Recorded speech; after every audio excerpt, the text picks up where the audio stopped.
बिस्मिल्लाहिर्रहमानिर्रहीम। कल 30 नवंबर को जो है हमारा 11th लेक्चर जो है हुआ था डिस्प्ले डेटा के हवाले से। ठीक है। अच्छा, हम जो है इस वक्त जैंगो सीख रहे हैं और जैंगो में जो है हम जो ट्यूटोरियल फॉलो कर रहे हैं वो W3 स्कूल्स का है कि कैसे जो है आप जैंगो के साथ काम करेंगे। तो मैं दोबारा से जो है थोड़ा सा रिवीजन करवा रहा हूँ कि आपके पास जेंगो के लिए जो पाइथन का वर्जन रिक्वायर है वो 3.9 है। इसके साथ पिप का वर्जन जो है वो 20.2.3 हो। उसके बाद जो है हम एक वर्चुअल इन्वायरमेंट क्रिएट करते हैं।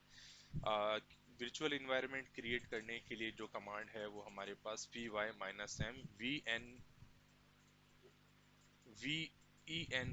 माई वर्ल्ड, या आप अपना जो भी नाम रखना चाहें वो रख सकते हैं। हमने अपनी एग्जांपल में जो है एक प्रोजेक्ट बनाया था अपने डी ड्राइव के अंदर। ये मैं आपको जो है शो करता हूँ अभी। अच्छा, पहले हम कमांड देख लेते हैं कि अच्छा हाँ, वर्चुअल इन्वायरमेंट क्योंकि हमने क्रिएट कर लिया है तो इस वर्चुअल इन्वायरमेंट था मेरा माई ई एन वी, और ये मेरा जो है सॉकर क्लब। ये कैसे क्रिएट होगा ये मैं आपको बताता हूँ कि जब आप अपना वर्चुअल इन्वायरमेंट क्रिएट करते हैं तो आपके पास इंक्लूड लिब स्क्रिप्ट्स और सी एफ जी की फाइल जो है क्रिएट हो जाती है आपके वर्चुअल इन्वायरमेंट के अंदर। तो ये आप देख सकते हैं कि वर्चुअल इन्वायरमेंट में इंक्लूड लिब स्क्रिप्ट्स और py environment dot C F G की फाइल क्रिएट हो गई है। अब जो है हमें क्या करना है कि हमें इस वर्चुअल इन्वायरमेंट को एक्टिवेट करना है। एक्टिवेट जब हम करते हैं तो एक्टिवेट करने की वजह से जो है यहाँ पे वर्चुअल इन्वायरमेंट की सोर्स आ जाती है। जैसे इस वक्त हमारे पास जो वर्चुअल इन्वायरमेंट था वो माई वर्ल्ड के नाम से था, तो यहाँ पे जो है माई वर्ल्ड लिखा हुआ आ जाएगा। इसका मतलब आपका वर्चुअल इन्वायरमेंट जो है क्रिएट हो गया है। इसमें आपको जो है इसके बाद जैंगो इंस्टॉल करनी है। जैंगो इंस्टॉल करने के लिए जो कमांड होती है वो py-m pip install Django. Django की इंस्टॉलेशन के बाद आपने जो है इसका वर्जन वेरीफाई करना है। ठीक है। और जैंगो का वर्जन जो इस वक्त हमारे पास है वो हम देख लेते हैं। कमांड प्रॉम्प्ट पे जाके आप सबसे पहले जो है हम जाते हैं डी ड्राइव पे। हमारे पास माई प्रोजेक्ट्स के अंदर जो मैंने वर्चुअल इन्वायरमेंट बनाया है, हम उसी की एग्जांपल को जो है आगे लेके चलेंगे। तो सनिया ई एन वी के नाम से जो है हमने एक वर्चुअल इन्वायरमेंट बनाया है। तो सी डी सनिया E N V, okay, C D, ये वर्चुअल इन्वायरमेंट के अंदर आ गए हम लोग। इसके बाद हमें जाना होगा सी डी स्क्रिप्ट्स के फोल्डर में, और यहाँ पे जाके हमें activate dot batch file run करनी है। ये देखें यहाँ पे हमारा जो वर्चुअल इन्वायरमेंट है वो रन हो गया है। ठीक है। अच्छा, इसके बाद जो है वर्चुअल इन्वायरमेंट के क्रिएट होने के बाद आपने क्या करना है। जैसे जेंगो इंस्टॉल की थी मैंने, तो आ, आ, इसको Django minus admin,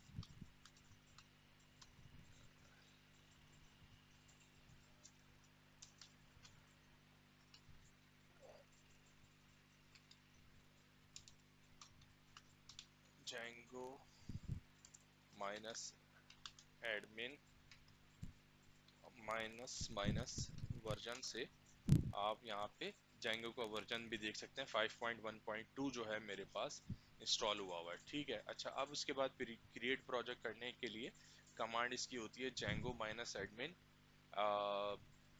start project my tennis club. ठीक है। जैसे ही आपके लिखेंगे तो क्या होगा कि माई टेनिस क्लब के नाम से एक फोल्डर बन जाएगा जिसके अंदर मैनेज डॉट पाई, और माई टेनिस क्लब का एक फोल्डर बनेगा जिसके अंदर inet डॉट पाई, asgi.py सेटिंग URLs wsgi.py की फाइल्स क्रिएट हो जाएंगी। सही। जैसे ये प्रोजेक्ट क्रिएट होगा तो आपने अपने सर्वर को रन करना है, और सर्वर को रन करने के बाद आप देख सकते हैं कि आपकी वर्चुअल इन्वायरमेंट पे वेब सर्वर तैयार है। ठीक है।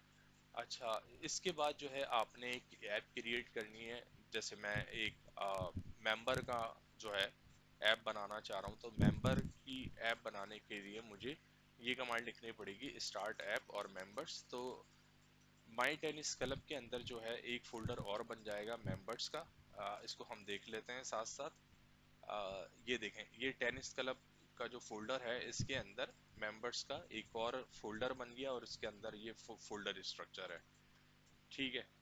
अच्छा, इसके बाद हमें क्या करना है कि व्यूज बनाने हैं। व्यूज का मतलब क्या होता है? व्यूज जो हैं ऐसी फाइल्स होती हैं जिसके थ्रू जो है आप यूजुअली जो है अपने डेटा को वेब पेज के ऊपर व्यू कर सकता है। ठीक है। अच्छा, ये जो है एक बहुत बेसिक सी एग्जांपल है।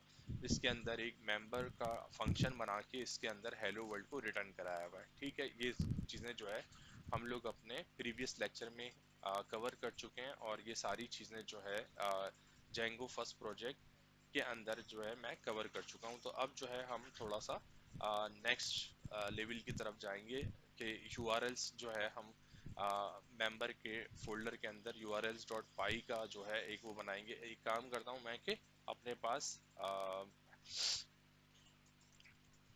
जो पाई चार्म है उसको भी ओपन कर लेता हूँ ताकि हम उससे रेफर कर सकें अपने प्रोजेक्ट के अंदर। ठीक है। तो ये जो है हमारा फोल्डर स्ट्रक्चर है। इसके अंदर जो है अभी हम देख रहे हैं कि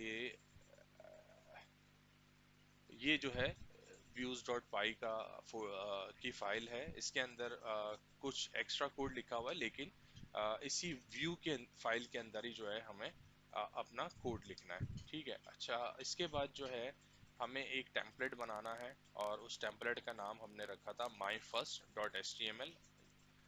ये अगर आप देखें तो टेम्पलेट का फोल्डर बनाया, और टेम्पलेट के फोल्डर के अंदर हमने माई फर्स्ट की फाइल के अंदर HTML में hello world welcome to my first Django project print कराया हुआ है। अच्छा, इसके बाद जो है ये हेलो वर्ल्ड हमने प्रिंट करवा दिया। इसके बाद जो है पहले जो है हमने यहाँ पे रिटर्न कराया हुआ था HTTP रिस्पांस के अंदर हेलो वर्ल्ड को, लेकिन अब जो है हम माई फर्स्ट को जो है टेम्पलेट के अंदर स्टोर कर रहे, रिटर्न और रेंडर करवा रहे हैं। ठीक है। सेटिंग के अंदर जाके आपको यहाँ पे मेंबर्स के मॉड्यूल को इंक्लूड करना है। जैसे ही आप माइग्रेट की कमांड चलाएंगे तो ये सारे मॉड्यूल्स जो हैं आपके इंस्टॉल हो जाएंगे, और इसके बाद अगर आप सर्वर रन करके मेंबर्स के मॉड्यूल पे नेविगेट करेंगे तो यहाँ पे हेलो वर्ल्ड लिखा हुआ आ जाएगा। ठीक है। ये यहाँ तक जो है हमने कवर किया था अपनी लास्ट वीडियो के अंदर। अब जो है हम नेक्स्ट टॉपिक की तरफ जा रहे हैं। अच्छा, ये सारी फाइल्स जो हैं 6 लेक्चर ऑनवर्ड्स, ये सारी चीज़ें जो है प्रोजेक्ट की क्रिएशन से स्टार्ट हो रही हैं, और फिर ये 6 के बाद जो है 7th लेक्चर, फिर 8th लेक्चर, 9th लेक्चर। तो अब जो है हम लोग 8 लेक्चर से जो है स्टार्ट करते हैं यहाँ पे कि अब जो है यहाँ पे देखें हमने माई फर्स्ट की जो है HTML फाइल बनाई थी, और अब हम जा रहे हैं एक मेंबर का टेबल क्रिएट करने के लिए। और उस टेबल या मॉडल को क्रिएट करने के लिए हमें करना क्या होगा कि हमें जो है मेंबर्स के फोल्डर तक जो है अच्छा, to create a model navigate to models dot P Y file in the members folder. तो अब अगर हम मेंबर्स के फोल्डर में देखें तो हमारे पास मॉडल्स डॉट पाई की क्लास है, और इसके अंदर आप देखें कि हमने जो है first name, last name, phone और ज्वाइन डेट के कॉलम की बेस पे जो है एक टेबल क्रिएट किया है। ठीक है। और उसके अंदर फिर हमने डेटा इंसर्ट कराया हुआ है, और डेटा इंसर्ट करवाने के बाद जो है हमने यहाँ देखा तो मेंबर 1, मेंबर 2, मेंबर 3, मेंबर 5 यानी 5 मेंबर्स का डेटा हमने स्टोर कराया हुआ है, और उस मेंबर के तमाम डेटा को हम जो है फेच करके भी देख सकते हैं कि इसके अंदर क्या वैल्यूज पड़ी हुई। तो फर्स्ट नेम में टोबियास और लास्ट नेम में रेफसेंस के नाम से जो है मेंबर है। तो तकरीबन जो है 6 रिकॉर्ड हैं, और इसको फिर कैसे अपडेट किया जा सकता है, कैसे डिलीट किया जा सकता है, ये हमने चीज़ देखी थी। और अब अगर आपको टेबल के अंदर कोई चेंजेस करनी है तो यहाँ पे हमने टेबल के अंदर क्या चेंज की, पहले फर्स्ट नेम और लास्ट नेम था, अब जो है फ़ोन और ज्वाइन डेट आ गई है। इसके बाद हमने जो है माइग्रेशन चलाई है मेंबर के टेबल के ऊपर, जिसकी वजह से क्या हुआ है कि दोनों कॉलम्स ऐड हो गए। लेकिन इसमें एक इशू ये था कि फ़ोन और जॉइंट डेट में जो ना कोई वैल्यू नहीं थी, क्योंकि हमने ये नए कॉलम ऐड किए, तो हमने नल को जो है ट्रू करा दिया ताकि ये नल वैल्यूज को एक्सेप्ट कर ले। इस तरह जो है हमारे फिर हमने दोबारा से जो है इस एक मेंबर के अगेंस्ट में फ़ोन नंबर और जॉइंट डेट सेव करवाई है। और जब दोबारा वैल्यूज हमने देखें तो आप देखें यहाँ पे उसकी जॉइंट डेट और फ़ोन नंबर भी ऐड हो गया टेबल के अंदर। सही है। इसके बाद हमने जो है एक टेम्पलेट बनाया है, और उस टेम्पलेट के अंदर हमने उसका नाम रखा है, टेम्पलेट के फोल्डर के अंदर all members dot H T M L. ये वाला फोल्डर जो है आपको नज़र आ जाएगा टेम्पलेट्स के अंदर all members dot H T M L. तो मैं करना क्या चाह रहा हूँ कि मैं टेनिस क्लब के अंदर मेरे जितने भी मेंबर्स हैं उनके नाम को मैं प्रिंट करवाना चाह रहा हूँ। इसके अलावा जो है मैं उसके ऊपर एक होम का जो है लिंक बना रहा हूँ। ठीक है, ताकि बंदा जो है अगर ट्रैवर्स यानी नेविगेट करना चाहे होम पेज के ऊपर तो वो नेविगेट कर सके। ठीक है, तो इसे हम फर्दर देख लेते हैं। ये सारी चीज़ें जो है मैंने स्लाइड्स में कवर की हुई हैं, एक्सप्लेन भी की हुई हैं, और इसे आप चला के जो है देख सकते हैं कि कैसे जो है ये डेटा आपको नज़र आ रहा है। तो हमें जो है ये कमांड चलानी है py manage.py run server।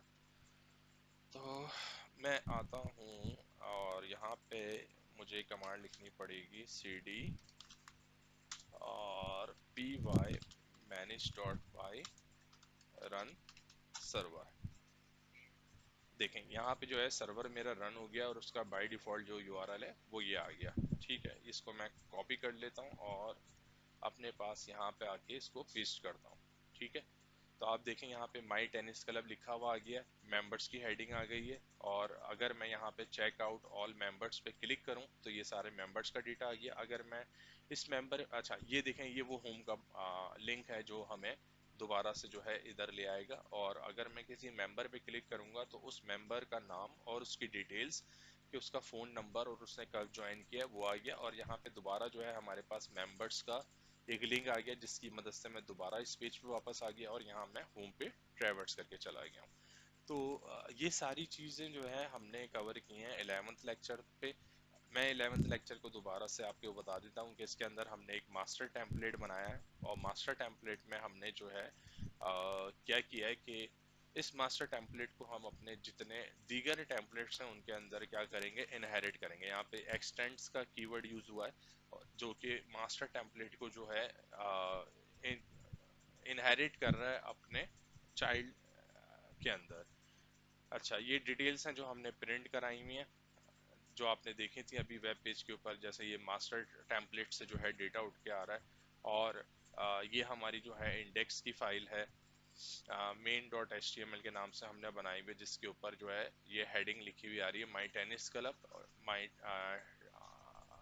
अच्छा, उसके बाद जो है फिर मेंबर्स की हेडिंग और उसके बाद जो है मेंबर्स का लिंक बना हुआ है, जिससे तमाम मेंबर्स जो है मुझे नज़र आ जाएंगे। तो आप इस स्लाइड्स को जो है गो थ्रू करें, और इसमें कोई भी क्वेश्चन हो और कहीं आप अगर स्टक हो गए हो तो वो मुझसे पूछ सकते हैं। इसके अलावा इसका सोर्स कोड जो है मैंने अपने गिटहब के अकाउंट पे